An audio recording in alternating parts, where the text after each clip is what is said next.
What's up, guys? Welcome to another fantastic episode of the Boss It Podcast. My name is Sophia Noreen, if you're new to the channel, and today we're going to be chatting about your patience in business. Do you have what it takes to start a business, and do you have the patience to be able to run the marathon that we call business? Now, I want to start with the mantra that business is actually a journey. So it is definitely about the journey and not the destination. And I feel like many individuals do forget that because they're always looking at that end goal. And as you should be, you do need to look at the goal. You need to look at the vision. You need to be able to visualize where you want to go and then systematically plan the steps to get there. Now, the problem lies in that many people forget that it takes time to get to your business goals. You will hear about the overnight successes. Yes, people will talk about how they did it overnight. I believe we even talk about how we quickly got into big retail. And we do hang our hats on that because it happened and we executed and we were able to figure out supply chain and all the rest of it. So yes, it can happen. But for many, it will not be that quick. It takes years and years of product development, product research, and it takes trial and error to see if you've hit the right product at the right time for the right market. And that's what we call product market fit. And do you have what it takes? You have to ask yourself, will you be patient in your journey? Or will you say, hey, I just want to make a quick dime and I'm going to wash my hands of this and be done with it? You have to decide. In the end, it will not be as easy as people make it look. It's the iceberg. Remember the iceberg? You only see 10% at the top of what it takes to start and run and be able to go forward in business. That 90% underneath the ocean, you do not see it. And I remember very clearly, my brother-in-law once said this to me. He basically said, you won't be able to do business. He goes, you think it's easy to run a business. He did say this, and we'll chat about it later. I'm sure he's going to watch the video and be like, thanks for calling me out. But basically, he said, because you only see the 10% on the top of the ocean, and you think that's all it takes. People make it look so easy to run a business, and that's what they'll sell you over and over and over again. They'll sell you the easy part of business. And perhaps the reason why people are so eager to share with you that business is easy, business is fast, I made a quick $100,000 last year, or whatever you hear on the internet these days, is because they don't want to admit that it took them 10 times as long or 10 times as much effort as they thought it was going to take. Chances are they're probably underestimating their efforts. And I won't give a number, but they're underestimating their efforts by a lot. I generally say it will take 3 times the amount of time you think it will take to get something done, and probably even 3 times the amount of money. So when you're planning a big project, be it your business or anything, pick something. These days with inflation, easily 3 times the amount that you've estimated, just because there's always those unforeseen circumstances. The one time that I got lucky with forecasting and supply chain was when the container costs had gone up by 5 times, and then eventually they kind of corrected themselves. But that money wasn't in my pocket because something else came and took it to fulfill the order. So the point I'm trying to make is, if you are thinking about starting a business, you need to be under the impression and you have to be ready to not just start the business, but carry through with that marathon in business. Somebody did say once that starting a business is like chewing glass and looking into the abyss. I don't know who exactly said that, but that is the best quote. And I have a small itty bitty product based business and I know it's growing, but I can only imagine the bigger businesses out there that go fundraise, get seed funding, get capital, because they not only have their own capital likely at risk, but they have somebody else's and they're responding to boards and then eventually they go public and all the rest of it. I'm speaking from very much a product-based business, a side hustle, which many of you I know are starting or thinking of starting. And if you have those big ambitious goals to perhaps make this position or make this business your sole income earning generating business, maybe one day adopting the model of fundraising, capital, having a board of directors to report to, maybe even go public. Again, anything is possible, but you have to ask yourself, do you have the patience, the momentum, and the stamina to continue moving forward? Because you only see 10% of what people will perceive to be the effort. Multiply it, because it's going to be much more effort and much more time and energy than what it may be perceived to be.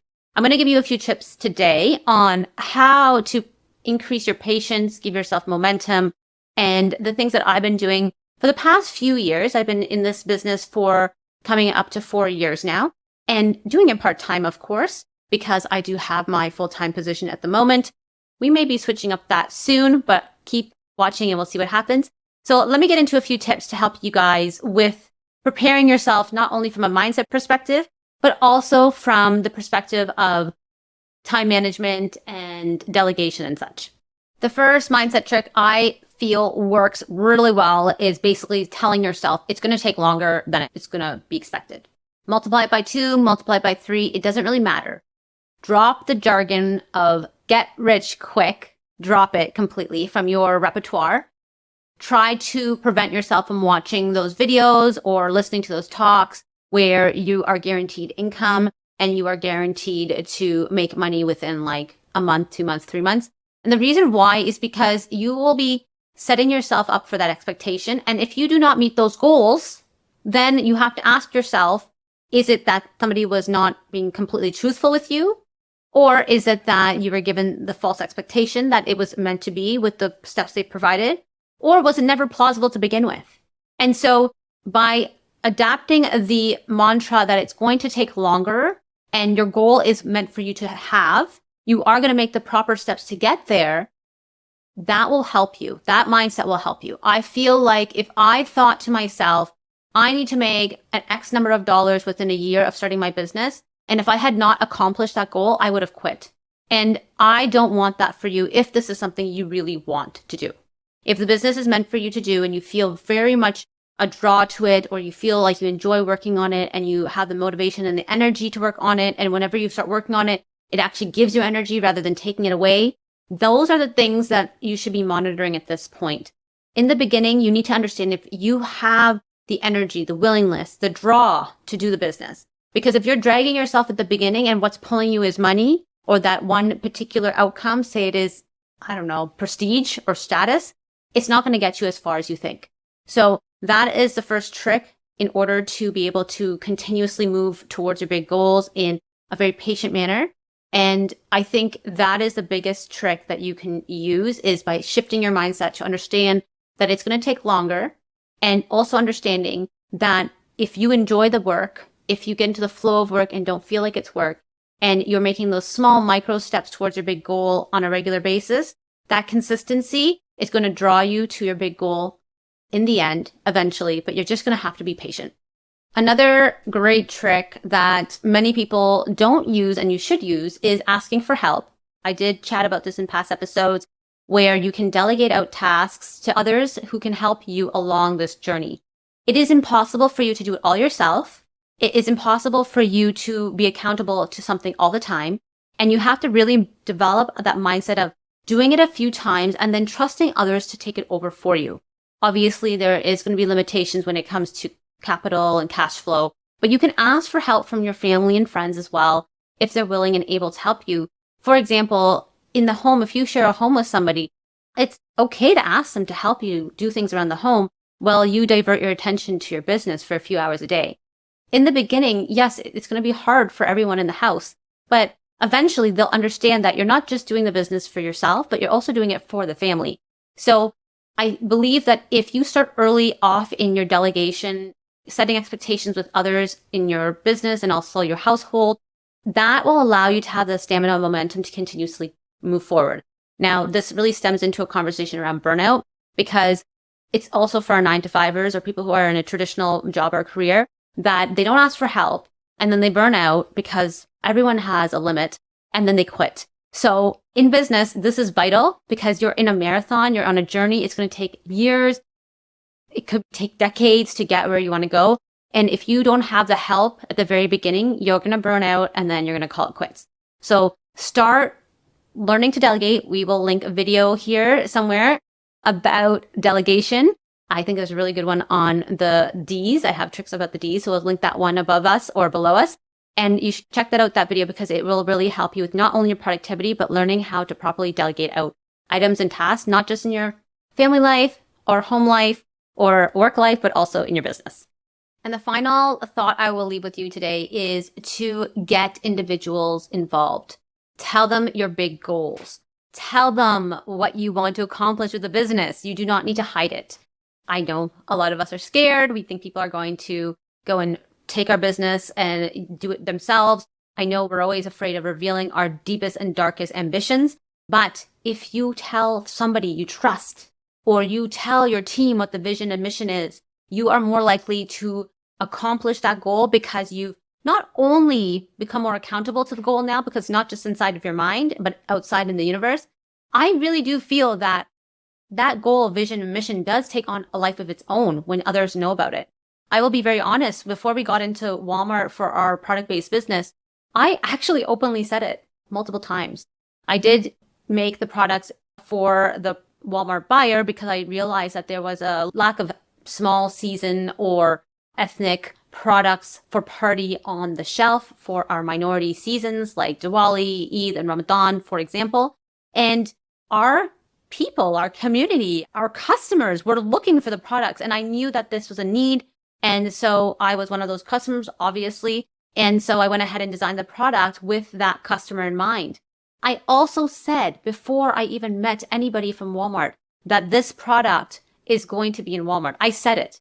I said it to mentors. I said it to my brother-in-law, who I talked about earlier in this episode. Shout out to him. And I said it to family, and they all said it's not going to happen. They actually said it. They said it's not going to happen, or that's a pretty big, bold goal. Or I got the eye rolling from my friend. We won't mention her name right now, but we know her very well. And basically the point is that it took on a life of its own. It came to life without me doing much more than being at the right place at the right time and the right people walking by and seeing the product and saying, hey, that's in the wrong place. That needs to be on a shelf in the retailer, not here in a little market. So the point I'm trying to say is amazing things can happen if you share your goals and your mission and your vision with others. You would be surprised. And it's not magic. I think it really is about being held accountable and doing those micro steps, taking those small steps every day consistently. And if somebody else knows that this is your goal, this is your mission, they are going to look at you and ask you once in a while, hey, how's the business going? Or they're going to say, hey, how's this going? Or whatever your goal is. And it will start taking a life of its own, and it will help you stay more accountable as well.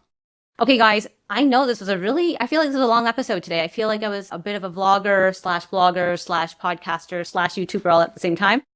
We went from, of course, talking about how you really do need to stay patient in business, and it will take longer than you believe it will. I gave you a few tips as well on how to continuously do that. So, of course, your mindset is a huge factor.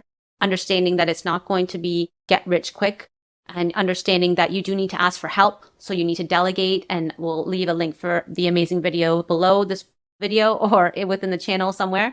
And then finally, you have to really understand that if you tell others, you will be shocked at what can happen. You don't keep it a secret. Tell the world about your goals and your ambitions. Don't be shy.